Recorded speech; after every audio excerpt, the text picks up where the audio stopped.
Hello and welcome to another Tri-tutors video. In today's video we're going to be unpacking some of the key themes in Shakespeare's play Hamlet.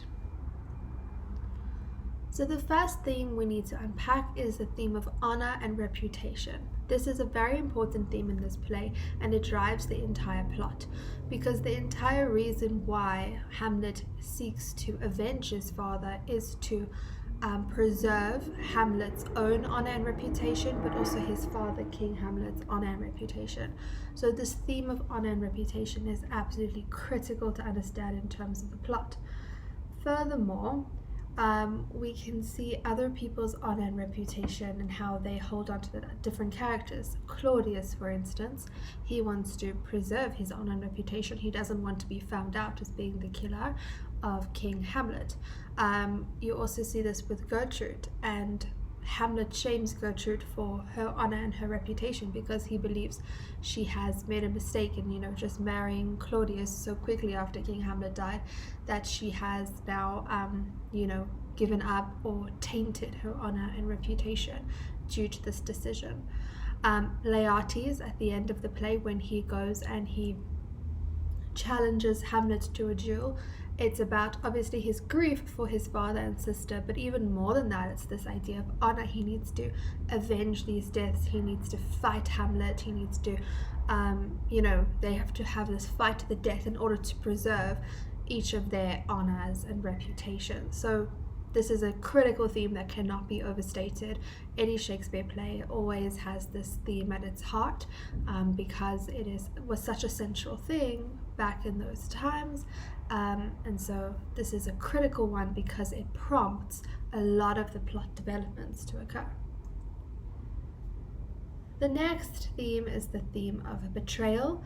And so we see this with a couple of different instances in Hamlet. So firstly, the obvious one is Claudius betrays King Hamlet by killing his own brother in order to usurp the throne. We also see this in terms of Gertrude. Hamlet believes that she has betrayed him as well as his father by marrying Claudius so quickly. You see the betrayal between Hamlet and Ophelia, because one minute he acts like he loves her and then the next minute he is saying terrible things to her. We also see this with Rosencrantz and Guildenstern, and we're going to link that to the theme of manipulation later. But Claudius manipulates Rosencrantz and Guildenstern to try and get the truth out of Hamlet as to why he's going mad or gone mad. And the way that Rosencrantz and Guildenstern are working together with Claudius shows this theme of betrayal. They are betraying Hamlet by pretending to continue being his friends. Even though Hamlet doesn't fall for it, it's still a form of betrayal. Gender roles. So this is an important theme, and it has come up as an essay topic in the past. And so at gender roles, there's this theme of masculinity which is linked to the reputation and honor, but also the female characters in Hamlet are not perhaps portrayed in the best light. They are quite weak characters in my opinion. So if you look at Gertrude, she just easily is manipulated by Claudius. She marries him very soon after King Hamlet's death, and even though she attempts to put Hamlet in his place after she watches the play within a play, she attempts to sort of berate him and put him into place, but ultimately I think Hamlet comes off better, or not better. He kills Polonius, but she doesn't really get her message across, and Hamlet really does insult her. So yeah, he has absolutely no respect for her. So as our protagonist, if he doesn't have any respect for her, that sort of mirrors the character evolution. And then we see Ophelia, and Ophelia is also, she's very weak. She's easily manipulated. She's manipulated by Polonius, her father, and Claudius at the beginning of the play to talk to Hamlet, and they tell her what to say. And then when Hamlet rejects her, she dives into this depression, also after her father's death. And actually, like, Laertes gets sort of irritated with her when she starts talking all in riddles, and she's singing. and so she descends into madness. So if we look at the gender roles, if we look at the female characters, we don't really see that many strong female characters, and then the male characters, we see them very much portray that stereotypically masculine trait of, you know, wanting honor, wanting revenge, things like that. The next one is guilt and revenge. So guilt and revenge linked to honor and reputation as well, but there's the sense that Hamlet, obviously he's trying to avenge his father, he's trying to get revenge, and also he's trying to prove who the guilty party is, who is responsible for this, and then he needs to enact revenge upon them. Laertes as well, at the end of the play, he knows that Hamlet is guilty of killing Polonius, and he also thinks that he's guilty of killing Ophelia, maybe not directly, but through his words, and so he therefore needs to go and attain revenge. Power and ambition, also critical themes that drive the entire progression of the plot. So Claudius's desire and ambition for power drives him to go and kill his own brother in order to usurp the throne. He doesn't perhaps think of the consequences of the fact that King Hamlet's son will try and avenge him, or figure out the truth in any way. So power can be extremely blinding in this case. So that is a significant theme as well. And I think also Claudius, because he has the power, and this is going to link to the theme of manipulation, but because he has power, he is able to manipulate so many different situations. So he's able to manipulate Laertes because he's the king of Denmark. He's able to manipulate Rosencrantz and Guildenstern because how could they say no? He is the king. So this idea of power is significant. Violence, this is a tragedy, so most of our main characters do end up dying at the end of the play in violent ways, not in natural deaths at all. So, I mean, the play starts with violence with the murder of King Hamlet, or we're told about the murder of King Hamlet, and it ends in utter tragedy where, you know, Hamlet dies, Laertes dies, Gertrude and Claudius die, all in this final battle scene. And before that, you had Polonius's death and Ophelia's death. Manipulation. So this is a key theme that we need to discuss. So Claudius, obviously, as we discussed earlier, he manipulates so many different people. One could argue that Hamlet does manipulate some people. I mean, he manipulates Rosencrantz and Guildenstern, and that links to our next theme, which is going to be misinterpretation. So I'll talk more about Hamlet then.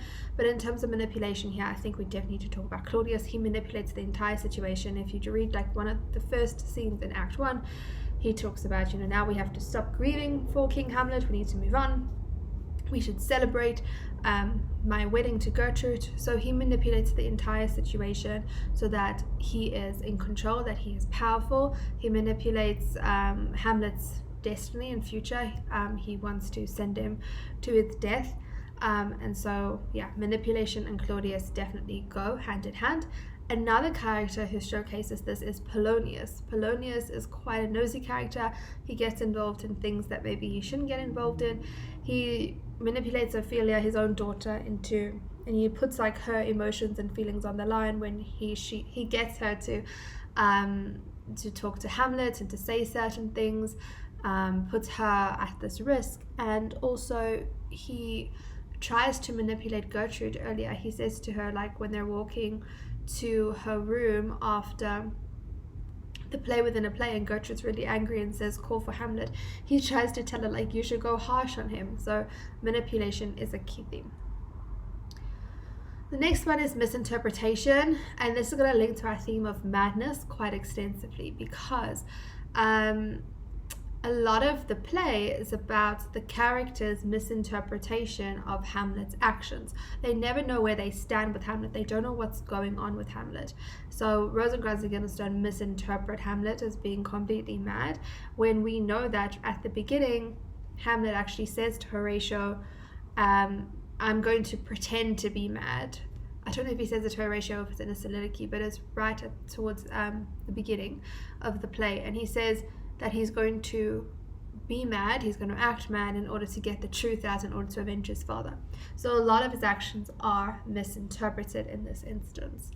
I think also Laertes could have misinterpreted Hamlet's killing of Polonius, but that is something of an opinion, because it is cold-blooded murder in any case. But misinterpretation is clearly with regard to Hamlet.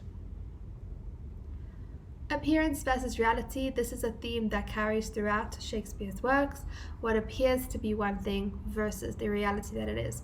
So Hamlet appears to be mad. In reality, he is plotting, or he is trying to avenge his father, and he's putting on this act of being mad.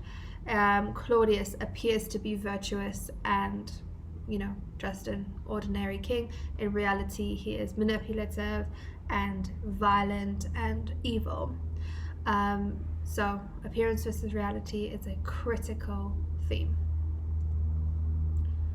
Action versus inaction, which links to the theme of decisiveness or indecisiveness. As we spoke about in the characters video, Hamlet is so indecisive and so concerned with finding out the truth and finding the perfect situation in order to kill Claudius and attain his revenge, that it actually is there's more inaction than action in the play. A lot of the play is just Hamlet thinking things through and having debates with himself and contemplating different ideas and strategies and procrastinating actually putting into action this revenge plan. And interestingly, when Claudius finally does die, and when Hamlet finally is involved in some action, it's not of his own doing. He's been invited to this duel by Laertes. So action versus inaction. You can see Claudius also embodies action. He does things. He kills King Hamlet. He marries Gertrude. He manipulates Laertes into setting up this duel, versus Hamlet, who encapsulates inaction. He's talking a lot. He's procrastinating. He's indecisive. He doesn't act until the final act. Then we have the theme of madness, and one of the big debates with Hamlet is, does he really go mad, or is he still just pretending to be mad for the sake of finding out the truth? So that is something that you can think of and you can find evidence for. Remember, if you do write it in an essay about madness, you need to have evidence for why you say that he's totally gone mad or that he's still pretending to be mad. So you need to find that evidence and understand your standpoint even before you go into the exam. Understand whether you do think he goes mad or whether he doesn't. But I think that, you can really argue both. At the beginning, as I mentioned earlier, he does say he's going to pretend to be mad in order to, continue on this complex plot of his to avenge his father. But ultimately, maybe he does turn a little bit mad because he becomes so caught up in his own thoughts and so caught up in procrastination and not actually pulling the trigger, that maybe there is a sense of madness that overwhelms him. And madness is does not just concern Hamlet, but it can also concern Ophelia, because we see how she slowly turns depressed, and then she's like singing and not making full sentences, and she also becomes mad. And so it's important to look at the different things that make people mad, perhaps. And this idea of madness is quite interesting, I think, in terms of a play, because really you could argue that any of the characters are mad. You can think of Claudius as being mad because he is he's not frivolous, but he's very cavalier, and he's done this terrible thing without thinking it through. You can think of Laertes as mad because he's consumed with grief and consumed with anger and revengeful ideas. You can think of Gertrude as mad for the decision she makes. So definitely focus on Hamlet and Ophelia here for madness, but you can see how this can really be extended into the different definitions of madness. The next theme is the complexity of truth, and this is significant, and it's quite a tricky theme to fully unpack, but just something for you to think about as you're writing. I don't think you're going to get an essay topic about the complexity of truth, but sort of the idea of what is the truth, and I think Hamlet leaves us with a lot of questions more than answers. Who was supposed to do this? Who was supposed to do that? I mean, if we just look at Hamlet and Ophelia's relationship, we can understand there's so much conflict in there, so much complexity in terms of whether Hamlet likes her, whether Hamlet doesn't like her. Nothing is clear cut. The same with Hamlet's relationship to Gertrude or to Claudius. Nothing seems to be clear cut. It's all about this appearance versus reality. Hamlet never, outright goes against Claudius, but he feels it within, and he's plotting his revenge. Hamlet also, he directs this acting troupe to have this play within a play to mirror the events of the truth. Yes, by seeing the actor kill the other actor, or the other character in the play, to showcase Claudius's killing of King Hamlet. But we see how there's a complexity to it, because maybe that's not exactly how it happened, but it happened along those lines. And so what we're led to believe is quite significant. We also don't really fully understand the extent to which Gertrude knows about certain things. So understanding with Hamlet, and a lot of it links to the next theme, which is contemplation, is we're contemplating questions, the big questions in life. We're contemplating the plot lines within the story, but also the broad questions that life has to offer. Next, we have contemplation and indecision. We've spoken about indecision, so I'm going to talk more about contemplation here. As I said, Hamlet is always going on these long soliloquies where he talks about life and death and all different things, and a lot of famous Shakespeare quotes come from these soliloquies, come from Hamlet, because it's not just about the plot, but it's about his reflections on life and his contemplation of the themes associated with his life. So he contemplates death and dying, he contemplates life and whether life, what makes a life meaningful, and so contemplation is a key aspect, and that's what sort of distracts him from carrying out his plot, but it is something so integral to his character. And lastly, life and death. All these contemplations are about life and death, because those are the two fundamental aspects of the play, but also the fundamental aspects of the human existence is life and death. Our life and death. So Hamlet really contemplates these things. We see it carried out in the plot. We see how they all die at the end, and how that is, this tragic ending. But also we can understand by the ending, where Fortinbras grants Hamlet a hero's funeral, that your life's legacy can maybe live beyond death. I hope that was helpful. Please like the video if it was, and subscribe to the channel, and I'll see you in the next video.